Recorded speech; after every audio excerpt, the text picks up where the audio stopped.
What is going on, everybody? Thank you for tuning into this episode of Lots of Thoughts, a sports podcast, episode 33, I believe. Today, we have a very special interview with Ryan Garcia. You can find him on Twitter at Ryan Garcia ESM, as in Empire Sports Media. He worked for Empire Sports Media on Fireside Yankees. He's also a big analytics guy. And I brought him on to talk about analytics in baseball and in sports in general. Also, a little bit about the Donovan Mitchell trade. Stay tuned to the end of the episode to find out about that. I'm just going to shout out the socials here. If you're not already following us on Instagram at Lots of Thoughts Sports, on TikTok at Lots of Thoughts Sports, on Twitter at LOT Sports Pod. And you can find us on our website, lotsofthoughts.godaddysites.com. There you can access the podcast in whatever platform you use. You can access any of the social media pages, including the brand new YouTube. This video is only the second podcast episode going up on YouTube, so feel free to subscribe over there. There's also some other content going up on there. You can access that all from the website, along with the newsletter as well. So without further ado, let's get into the interview. All right, everyone, I am pleased to be joined by a special guest, Ryan Garcia from Fireside Yankees. He's also the host of the Deep Drive podcast and overall really a sports analytics expert. And that's what I brought him on to talk today about sports analytics, data analysis, and projections. So Ryan, thank you very much for joining me today. Hi, it's an absolute pleasure to be on. I appreciate you having me on. Sports analytic expert, more of a Twitter troll at this point. It's great to be on, man.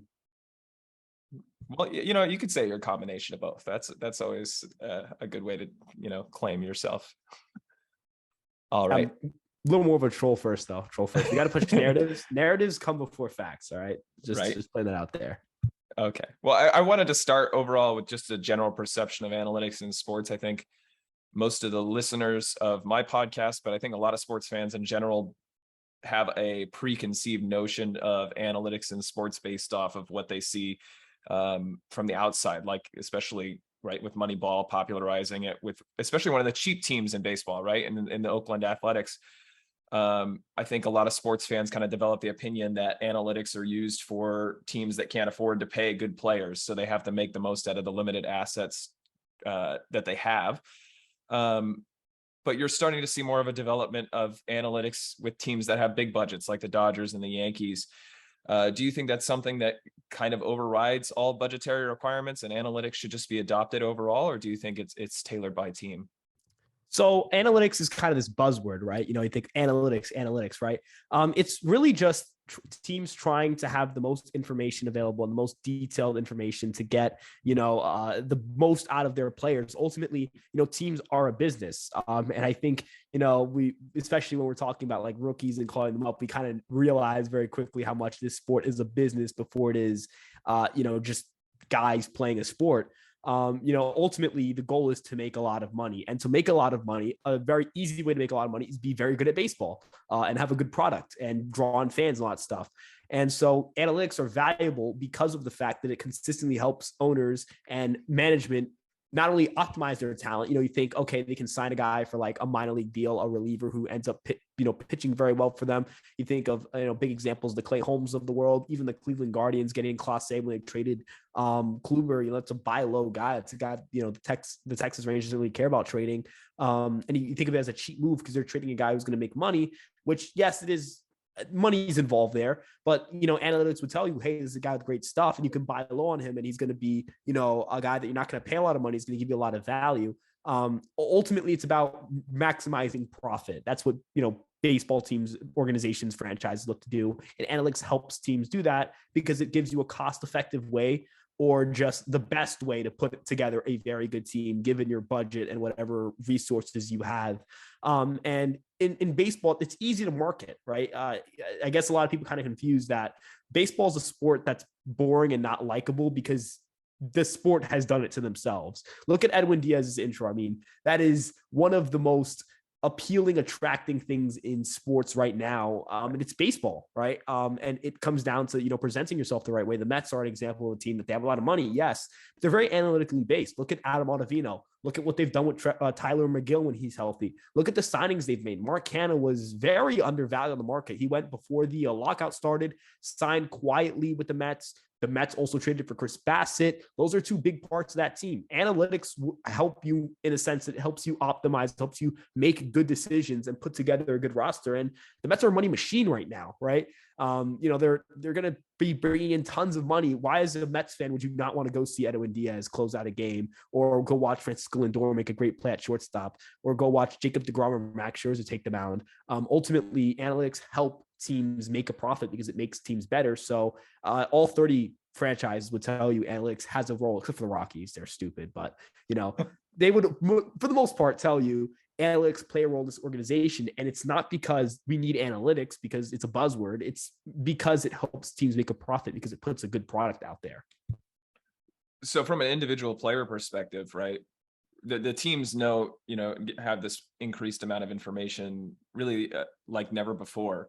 Do you think that that's something that players who utilize that are going to be better than players who didn't have that information 10 years ago? I feel like there's always a concept of looking back and romanticizing previous eras, but as players gain more and more information and they're able to, become better and react better in a game based on, the math behind decisions, do you think that players and teams will be better than ever before as time goes on and this improves even further?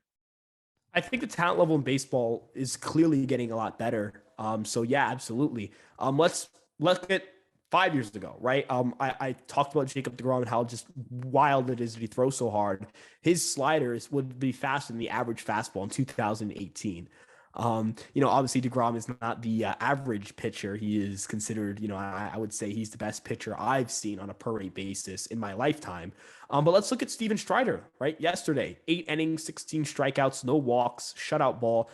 Absolutely phenomenal. That's a guy who, he was drafted and didn't spend a lot of time in the minors, just kind of flew through the minors. He throws very hard. He has great stuff, and the Braves gave him a shot, and to prove himself in the bullpen, and then ultimately become a starter. The talent level in baseball is just so much better. There's just so many guys who throw so hard, have wicked stuff. You look at sweepers, the Greg Weiserts of the world. That's not a guy who's a highly touted prospect. He wasn't a top, even 10, 15, 20 reliever prospect in baseball. And look at his slider. Look at his sinker. They're absolutely filthy. Ron Marnacio. Look at the Rays. How many guys do they have? Think of Pete Fairbanks, Jason Adam, all these guys who are just filthy, disgusting, so good at baseball. Those guys would have been like arrested and put on trial for sorcery 50 years ago. Or they would have been arrested. There's no way that those guys would have been conceivable back then. So the talent level is getting a lot better. Analytics help us optimize. Think of pitchers, helping them learn. Hey, this is what this pitch does. If you try throwing it this way, maybe you sweep it a little more or get more ride on that pitch or more drop, you'll have more success. And so we see these video game movements. I mean, I don't know if you follow Pitching Ninja. Or if anyone's listening that follows Pitching Ninja, if you look at his account, I mean, those are pitches that move like crazy, and it's almost every guy in the league's on there. There are a lot of different pitchers, the finesse guys, the power pitchers, right? It's no longer just a game of you throw hard, you have nasty stuff. You can have, look at Lucas Licky has an absolutely disgusting slider. I think he threw a slider that broke over 20 inches horizontally. We just have so much data that helps us optimize athletes and put them in situations to succeed, that we see guys succeeding and doing things that was considered impossible or not even conceivable 20, 25 years ago. And so players are just better than ever. So, it's definitely going to be 20 years from now, 20 years from now, we'll look at this podcast like, dude throwing an aggressive, that's the league average. Like, it's closer to league average nowadays. League average could be 95 on fastballs. So, it'll be crazy. We're both pretty young, so we're going to grow up and, if we have kids or whatever, look at them and look at who they're watching grow up. And we're going to be like, damn, the guys when we were watching, those guys were not able to do that. So the game is just going to continue to evolve in this way, not necessarily only because of analytics, but it's definitely a big catalyst for it. Right. You mentioned earlier Adam Ottavino, and I always think back to his quote about being able to strike out Babe Ruth, right, when he was a free agent before joining the Yankees. And I think that received a lot of negative reaction, especially from mainstream sports media. But in all reality, Babe Ruth played now 100 years ago. That would be our great grandfather's age, and the amount of, not only the amount of information on baseball itself, but the amount of information on body health and training and that kind of thing, just makes today's athlete, impressively better than previous generations. Do you feel like that's an important thing for players to really know and understand? I think there's a clear divide in the modern athlete of players that kind of rely on those old school metrics, that are really concerned about getting wins and losses in every game as a starting pitcher. And then there's, the ones that are all bought into, every advanced metric out there. Do you think it's important for a player to understand that and know really what's predicting whether they produce or not on the field? I think ultimately, I just care that players are receptive to coaching, and that's kind of always been a thing. Even when even before the Statcast era, TrackMan, all those things, pitchers are going to have, or players are going to have their own mentality, right? I'm fine with a pitcher saying, "I want wins. I don't want to lose games. I want to have 20 wins at the end of the season." I have no problem with that because I don't expect players to do the research on, crazy what different stats means. Like, I don't need RC pluses. I just need Aaron Judge to, if a coach says, hey, your swing's a little, you might want to try to drive the ball this way a little bit more, maybe pull a little bit more. And you'll see more pulled fly balls lead to more home runs. A coach points that out to him and they have data available. Maybe you make this adjustment and he's receptive to it. That's all I really care about in athletes, that they stay receptive to coaching and good coaching. Because ultimately players, they have so much going on, right? They have the ins and outs of every day. There's the having to make sure you're, getting a good amount of rest, eating right, you're training, all that stuff. There's just not time in there for, them to understand how pitch data works. If you get what I'm saying.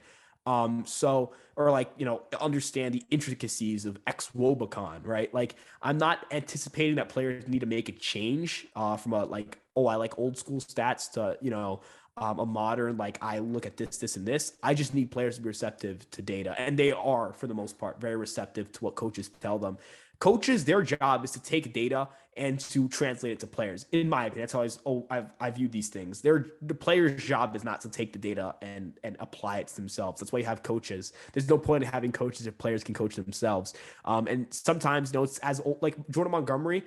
It's not a very analytically based opinion to say Montgomery should throw his 4-seam fastball more. Actually, on Twitter, was very vocal about me not liking that he threw it as much as he did. But it was a mentality thing. Jordan Montgomery needs to go out and attack dudes, right? And that's an old school approach, and it works for some guys. So ultimately, coaching, all these things, I don't think it's important for players to be super in touch with analytics. And nor do I think that, people who are trying to get into analytics, I don't want them to have this misconception that just because players don't buy into it or don't buy into I'm looking at this number and this number doesn't mean analytics aren't valuable. It means that they have a different job than ours. Or I don't have a coaching job, but we're going to look at baseball differently from players, right? I guess what I'm saying. When you say players are receptive, I think that's something that is very obvious in baseball, right? And the organizations are, accepting of the analytics kind of being a growth area in their teams. It's something interesting to me is that I know your primary sport is baseball, but I wanted to ask you about kind of the analytic wave in other sports that baseball has really taken this head on as the representative, right? You don't see you see analytics in the NFL and the NBA and various other sports, but they're not one of the more defining factors of decisions being made on a team, at least from the outside perspective. Why do you think that's the case? Is it just the nature of the sport itself, or do you think it's just, as time goes on, those other sports will kind of catch up? Well, I think it's also like baseball. It's easier to use analytics in baseball right now than it is football, right? Or basketball. Those are sports that there's constant movement going on there. And I think they'll catch up eventually. I just think, if you think of Rapsodo, TrackMan, those are things that we use to track pitch data, and then TrackMan's Statcast, like how far balls being hit. OAA I think is based on TrackMan. If I'm kind of certain, but it's those things come from things like golf, right? TrackMan is a golf thing, right? And it was applied to baseball, right?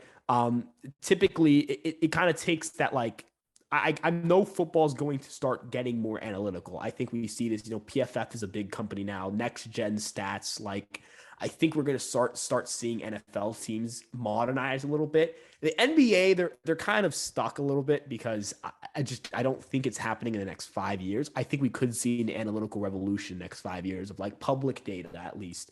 Teams are going to start, or not teams, but fans are going to start being introduced to a lot of different numbers and stuff like that. I already see it with like a lot of people who use this coding system R.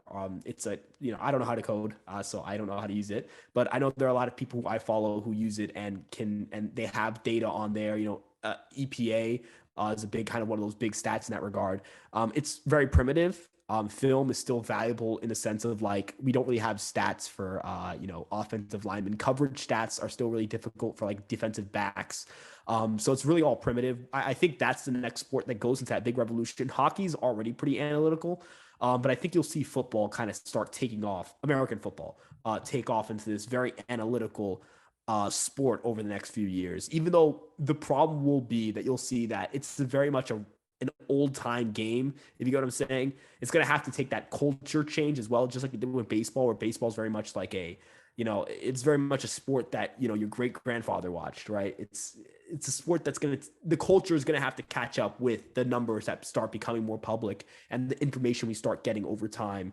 I think, PFF's kind of been the account itself, I think and the concept of PFF is a good concept. And I think it's good at what it does, but there are a lot of people who don't really like PFF. So, you're going to have to get the culture change a little bit with football to embrace these things. And that'll happen as we see, new people get jobs in the NFL, more analytical jobs open up. But baseballs and hockey, those are going to be the two sports that kind of sit at the top of the analytical world for now.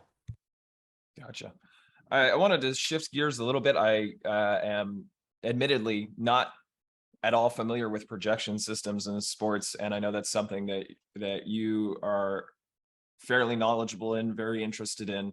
I see a lot of steamer projections being put out in the social media sphere around baseball. What value can projection systems like that provide for major league teams? And is it something similar to what they're already using, or is this kind of a new wave?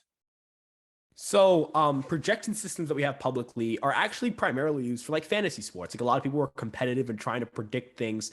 I think that has value in a public setting of just talking baseball. Like, hey, this guy is this good. I think rookies are a big, aspect and prospects where like these guys just don't get rated properly. A lot of people sleep on rookies because they've never played Major League Baseball. How can you rank them? Well, projections give us a good tool to help us kind of look at these guys. Now, teams do use projection models. They're not using Steamer, right? They have their own models. They have way more data. They probably have way more in-depth things. And they definitely, like 100%, no doubt in my mind about that they have a much more in-depth system with projections. But if we just looked at like, let's say 2020 to 2022 stats, right? You get a very weird list of players when you're starting to rank them. I'm going to actually load up a couple right now. If you don't mind me doing so. Sure, I'm going to look at, batter position player F4 from 2020 to 2022. Number 1 is Jose Ramirez. Number 2 is Judge. 3 is Turner. 4 is Goldschmidt. And 5 is Freddie Freeman. But if you ask someone what is their top 5 players, I don't think that's their list. I don't know if all 5 of those guys make it. I think Judge makes it. But maybe Jose Ramirez, but I'm not sure they're putting Trey Turner in their top 5 or Paul Goldschmidt in their top 5 or Freddie Freeman in their top 5, and rightfully so, right? Why would I put those guys in my top 5 if I think, if I look at a guy like Juan Soto or, even a Fernando Tatis Jr. when he returns from suspension, guys like that, and I am very more confident that those guys are going to have, if they have their, best possible season, those guys are going to have a generational, like record-setting type season. We're seeing Aaron Judge do this right now. Shohei Ohtani is another example of this, where their ceiling is way higher than some of these guys. So you're going to rank them over them. And it's kind of difficult to just look at past results and claim that that's what we should look at for players. Even for F4, like why use OAA for every position group, right? Why not use defensive runs saved or use ER, right? That's a topic of discussion for a lot of people. Even for WRC plus, what makes WRC plus for 2020 important for how they're going to hit in 2023, right? Like there are guys on this list who have regressed a lot over the last few years or have gotten significantly better. You look at a guy like who doesn't rank too well on this list. I look at a guy like got an ad. I look at a guy like a Shohei Ohtani, who's only 35th in position player F4. First off, doesn't even account for his pitching, but he's gotten better from that 139 WRC plus he has from that time span. 2020 was not a great year for him. He's gotten significantly better since then. We've seen him get exponentially better. Players make a lot of changes year to year. So, I think projections help us kind of get rid of that using stat results only from a certain sample size and not factoring for changes over time or age or any of these things. It just gives us a little bit more of a clearer number. And I don't think that you should just say steamer is the only way you rank players. I think it also lacks some context. Projections always, it's a formula, it will lack context, but I think projections should be a part of how most people evaluate players going forward, at least, because I think it does have a very valuable role for player evaluation. Absolutely. Okay, well, before we finish off, I just wanted to ask one completely out of the box, unrelated question, but something that I didn't give in your intros. You are a New York sports fan, and I just put out a podcast episode today. Actually, it's not out when we're recording this, but it'll be out by the time this episode goes out, obviously, about the Donovan Mitchell trade, right? And I'm a Nets fan. You're a Knicks fan. I wanted to get your opinion overall. Do you think that the Knicks missing out on Donovan Mitchell, who I thought for years was a fait accompli, he was going to end up in New York one way or another, either by trade or free agency signing? Do you think the Knicks missing out on that trade is something that they'll regret, or do you think that they, maybe were better off saving their assets and waiting for another star to be, available? Well, first off, I just want to say, if we had a conversation about the Nets and the Knicks 2 months ago, I would be elated, and you would be the tides turned very quickly for the both Absolutely. of us. So, more favorable for you, obviously. You guys keep Kyrie and KD, and we're without Donovan Mitchell. Right. And ultimately, yes, there's a good conversation to be had about whether the Knicks should have been giving up those a huge asset or a huge amount of assets for Donovan Mitchell. But I mean, isn't this why they didn't go out and draft someone in this draft? They traded Dak, right? It's like they're without direction. They were stunned. They weren't ready to go all in, right? If you're gonna, kind of set up the stage for you to go trade for Donovan Mitchell, do it, right? Ultimately, it comes down to that. You're either willing to trade for a superstar or you're not fully ready. You're not all the way in. They're very indecisive. I feel like they're not ready to make that big splash, that franchise-altering move, because they don't want to lose a trade. Because they don't want to lose. Leon Rose screws up that trade, he's getting fired, right?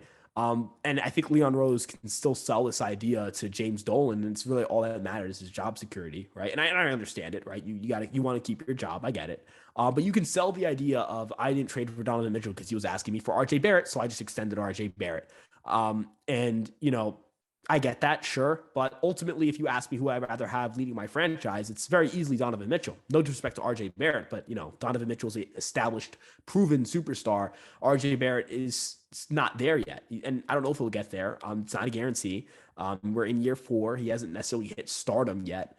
So to reach superstardom, it's got to get star level. Then you got to be an all-star. Then you got to go, above that. So we haven't even gotten to that first stage. So that's a little bit concerning. But the Knicks are they're directionless franchise. Maybe it was foolish of me to think that a franchise like the Knicks were going to figure that out, but they're very directionless right now. Thankfully, they still have assets. They have a lot of first round picks. They can trade up if they need to in the draft. I think that's ultimately what they should do. Ultimately go into next year's draft and try to go get that, one of those coveted prospects. I'm not saying one of the top 2 guys, but just get someone to help your team. They're not ready for a superstar. It's very clear the front office is not ready to make that commitment yet. And that's okay. That's okay. But we got to start moving in the direction of, let's go draft guys. Let's not pretend we're going to do something we're not ready to do. And it's kind of how I see it. Look at the Nets, right? The Nets, they went all in, right? They said, screw it, and it's got dicey. It got dicey very quickly with Harden and all those things. But you know what? They went all in, right? And despite all the turmoil, come next season, have a very good chance to win the NBA Finals next year because they have Kyrie and KD, right? And when you have Kyrie and KD and decent depth, I know they brought in Royce O'Neal, they brought in a few guys.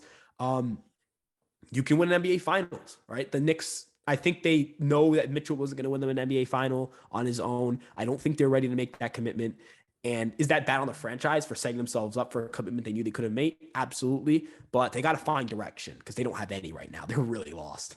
Right. Yeah, I think with the Knicks specifically, I definitely saw a pathway where if they could avoid giving up too many assets for Donovan Mitchell and, Evan Fournier was the contract match, they'd have Randall's contract in a few years, or in the next few years, should I say, with potentially more assets to be able to package for that guy who could really take them over the top.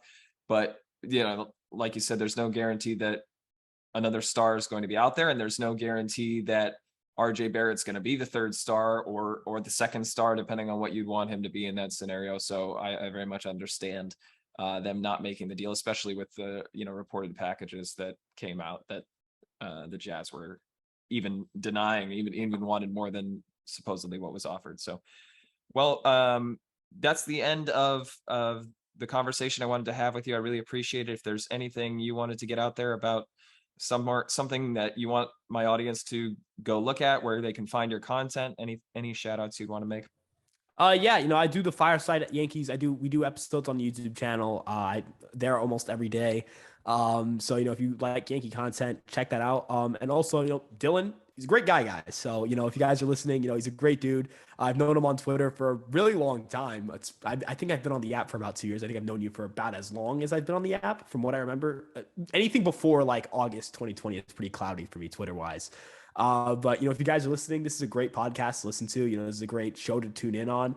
I know I have a lot of friends who are Nets fans, not Knicks fans. So if you want to have someone who isn't going to just say "lol KD, lol Kyrie," this is a good podcast, good show to listen to.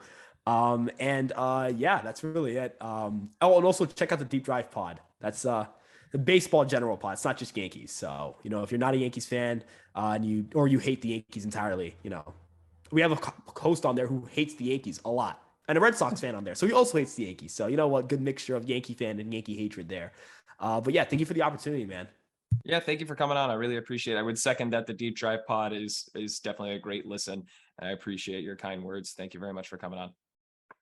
And that'll do it for this episode of Lots of Thoughts, a sports podcast. Thank you once again to Ryan Garcia for coming on today. If you didn't remember from the intro, you can find him on Twitter at Ryan Garcia ESM. Really wonderful interview, really wonderful guest. I really suggest following him over there and checking out all his content that he puts out. It's great content. That'll be it for this episode. Please follow us on all the socials. You can find them on our website, lotsofthoughts.godaddysites.com. Thank you very much for listening or watching if you're on YouTube, and have a wonderful rest of your day.